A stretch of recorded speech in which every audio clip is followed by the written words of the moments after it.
여러분 안녕하십니까? 여수 MBC 뉴스투데이입니다. 전남도가 스마트팜 혁신밸리를 세계적인 청년 창업 모델로 육성할 계획입니다.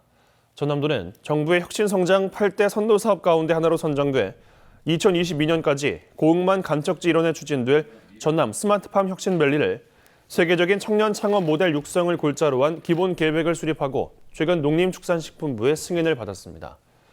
이에 따라 전남도는 종합 로드맵을 만들고 부지 매입을 진행하는 한편 청년 농업인 교육을 위한 청년 보육센터, 임대형 스마트팜 단지, 실험과 연구를 위한 실증단지 조성 등 분야별 실행 계획을 추진해 나갈 계획입니다.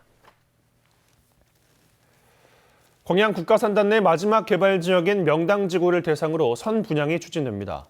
광양시는 고속도로와 컨테이너 부두에 인접한 명당 3지구 개발이 다음 달 마무리된다며 전체 부지 가운데 70%인 30만여 제곱미터를 산업시설과 지원시설 등으로 나누어 선 분양에 나선다고 밝혔습니다. 광양시는 또 현재까지 분양률이 35%를 기록하고 있다며 명당지구 분양을 통해 일자리 창출과 제조업 활성화를 기대하고 있습니다. 지역에 일자리가 없고 그래서 청년들이 지역을 떠나는 악순환이 사회 문제가 되고 있는데요. 지역에 활력을 주는 새로운 일자리를 만들면서 소외계층과도 함께하려는 창의적인 노력들이 주목을 받고 있습니다. 지역민들이 응원해줘야 할 업체들 박광수 기자가 소개해드립니다. 역사, 생태, 문화와 연계한 여행 기획.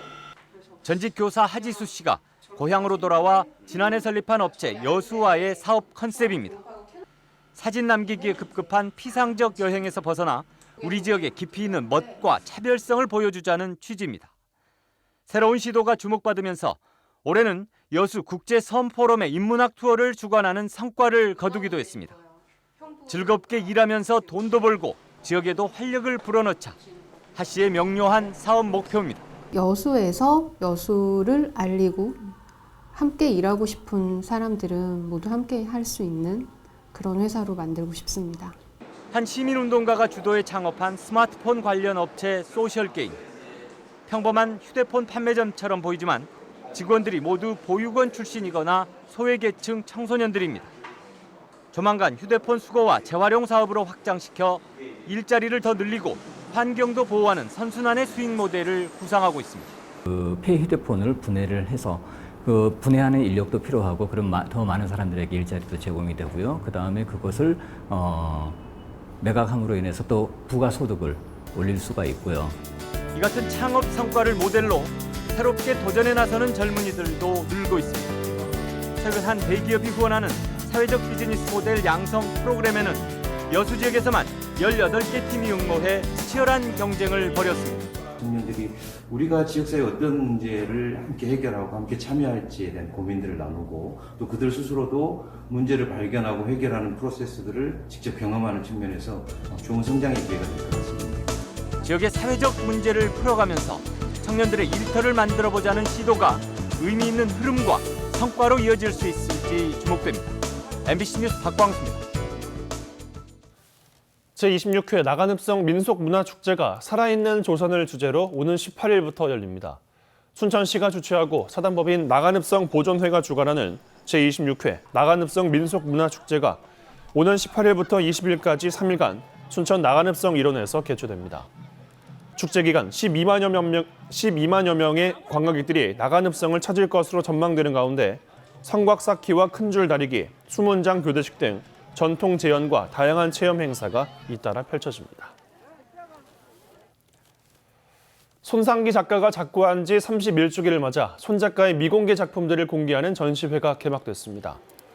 여수시와 손상기 기념사업회는 GS칼텍스 예울마루 장도 전시관에서 다음 달 10일까지 손상기 유작 전시회를 갖습니다. 이번 전시회는 그동안 공개되지 않았던 드로잉과 판화 60여 점과 함께 삶의 흔적이 고스란히 담겨있는 편지글 등 6필 원고도 함께 전시됩니다. 손 작가는 신체적 장애에도 불구하고 고통과 절망을 예술로 승화시켰다는 평가로 독보적인 입지를 구축한 여수 출신 화가입니다. 요새 카카오뱅크나 K뱅크 같은 인터넷 전문은행 간편해서 많이들 이용하시죠. 은행에 직접 가지 않고도 거래할 수 있고 또 쉽게 개설할 수 있는 편리함 때문에 인기를 끌고 있지만 반대로 이 점을 악용한 범죄도 기승을 부리고 있습니다. 우종훈 기자가 취재했습니다. 경찰에 구속된 37살 김모 씨는 인터넷 중고품 거래 사이트에서 사기 행각을 벌였습니다. 유명 제조사 이어폰을 반값에 판다고 했다가 피해자가 돈을 입금하면 사라지는 수법. 이렇게 김 씨에게 속은 사람만 85명에 달할 정도였는데 이렇게 많은 사람들을 속일 수 있었던 데는 그만한 사정이 있었습니다. 바로 개설이 쉬운 인터넷 은행 때문이었습니다. 범죄 신고로 경찰이 해당 계좌를 수사하더라도 김 씨에게는 자신의 명의로 개설한 카카오뱅크와 K뱅크 수십 계좌가 있었기 때문에 또 다른 범행이 가능했습니다.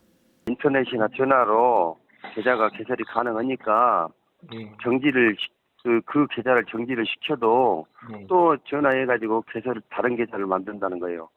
마찬가지로 중고품 사기를 벌였다 경찰에 붙잡힌 30대 남성도 잡고 보니 카카오뱅크와 K뱅크 계좌 19개를 개설해놓고 범행을 저지른 사실이 드러났습니다. 창구를 방문하지 않아도 되고 개설이 쉽다는 편리함 때문에 각종 사기 사건에 악용되고 있는 겁니다. 스마트폰 앱을 실행하면 이처럼 가입을 위한 문구가 나옵니다. 이외에는 신분증만 있으면 10분 만에 계좌 개설이 가능합니다. 실제 카카오뱅크가 사기 범죄에 이용된 건수는 출범 초기인 지난 2017년 전체 은행의 2%대에 불과했지만 올해는 그 비중이 7배까지 폭증했습니다. 문제는 인터넷 전문 은행을 이용한 범죄를 막을 마땅한 대책이 없다는 겁니다.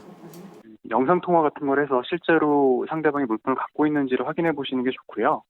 그리고 상대방의 계좌번호나 연락처가 사기 행위에 사용된 이력이 있는지를 확인해 보시는 것이 좋습니다. 사용자들에게 주의를 당부하는 것을 넘어 인터넷 전문 은행이 범죄 온상으로 전락하지 않을 대책 마련이 필요합니다. MBC 뉴스 우종훈입니다. 한우부터 흑염소까지 축산 분야에서도 유기농 붐이 일고 있습니다. 시장 가능성은 크지만 판로 확보와 규모화에 따른 비용 부담이 걸림돌입니다. 박영훈 기자가 취재했습니다. 사료를 먹은 소들이 축사박 운동장으로 나와 시간을 보내고 있습니다. 먹는 것도 휴식도 최고 수준인 유기축산 농장입니다. 일반 사육 농가보다 유기 사료값 등 생산비가 40% 이상 더 들지만 가능성에 도전하고 있습니다. 문제는 현재 대규모 유통시장에 연중 납품하기 위해서는 2,000마리 이상을 키울 수 있는 규모화가 필요한데 쉽지 않습니다. 생산비 부담이 크고 조사료 재배지 확보 등 농가들의 부담이 만만치 않기 때문입니다. 어느 일정 두수, 예를 들면은 2,000두 이상 규모화가 될 때까지 사료비 지원이라든가 자립할 수 있을 때까지 적정 지원이 이루어야 되지 않을까 그렇게 생각하고 있습니다. 흑염소로는 국내에서 처음으로 유기축산 인증을 받은 이 농가의 경우 갈 길이 더욱 멀기만 합니다. 가격 변동이 심하고 판로 확보도 난제입니다. 그래서 여건이 굉장히 좀 어렵고 또 염소 한 마리당 20평 사료포를 확보하는데도 상당히 어려움이 있었고요. 전국의 유기축산 인증 농가는 한우부터 닭, 흑염소까지 101개 농가. 이 가운데 전남은 16%인 16개 농가가 인증을 받았습니다. 가공과 판로 확보 등을 위한 기술 지원과 제도 보완이 유기축산의 시급한 과제가 되고 있습니다. MBC 뉴스 박영훈입니다. 아동작가 정채봉 선생을 기리기 위한 정채봉 문학상 시상식이 그제 춘천에서 열렸습니다. 올해로 9번째를 맞는 이번 문학상 시상식에서는 전국에서 접수된 200여 편의 문예지 수록 작품과 100여 편의 개인 응모작 가운데 서정호 작가의 창작 동화 팽이도둑이 대상작으로 선정됐습니다. 정채봉 문학상은 춘천 출신의 대표적인 동화작가 정채봉 작가의 업적을 기리기 위해 지난 2011년부터 시행되고 있습니다. 정부가 선정한 코리아 둘레길 가운데 남해안 구간인 섬진강 일원에서 걷기 행사가 개최됩니다. 광양시는 오는 19일 망덕포구부터 섬진강 끝들마을까지 7.8km 구간에서 500여 명이 참가하는 섬진강 꽃길 걷기 행사를 개최한다며 지역 관광자원 홍보에 도움이 될 것으로 기대했습니다. 남해안 구간인 이른바 남파랑길은 부산부터 해남까지 모두 1,463km며 광양의 경우 다음면과 광양읍 등 54km가 포함되어 있습니다. 여수광양항만공사 사옥인 월드마린센터의 공실률이 50%에 육박하는 것으로 나타났습니다. 자유한국당 강석진 의원이 여수광양항만공사에서 제출받은 자료에 따르면 광양 월드마린센터의 공실률은 2015년 16.7%에서 지난해 47.4%로 증가했으며 같은 기간 임대료 수입은 1억 1,500만 원에서 5,700만 원으로 크게 감소했습니다. 이에 대해 강 의원은 월드마린센터의 유지 관리에 매년 12억 원 이상의 비용이 들어가는 만큼 공실률 감소와 임대 수입 확대 방안을 마련해야 한다고 지적했습니다. 오후부터 동해안 지방에서는 차가운 가을비도 내리겠습니다. 내일까지 최고 40mm가량이 예상되고요. 특히 계절이 가장 먼저 찾아온다는 강원 산간은 해가 지면 기온이 떨어지면서 비가 첫눈으로 바뀌어 내릴 가능성도 있습니다. 작년보다 나흘가량이 빠른 거고요. 1cm 안팎이 내려 쌓일 수 있겠습니다. 차츰 북서쪽에서 차가운 바람이 불어오면서 오늘 낮 동안 어제보다 쌀쌀합니다. 어제 24도까지 올랐던 서울의 기온 오늘은 6도가량 낮은 18도 선에 머물겠고요. 내일 아침은 10도까지 떨어지겠습니다. 이번 주 중반까지는 갈수록 기온이 내림세를 보이는 만큼 가을 추위에 대비한 옷차림 잘 챙기셔야겠습니다. 현재 전국의 하늘 맑게 드러나 있고 공기도 말끔한 편인데요. 단 안개가 끼면서 가시거리 200m 이하로 짙은 안개가 껴있는 곳이 있습니다. 낮 동안에는 안개가 걷히겠습니다. 날씨였습니다.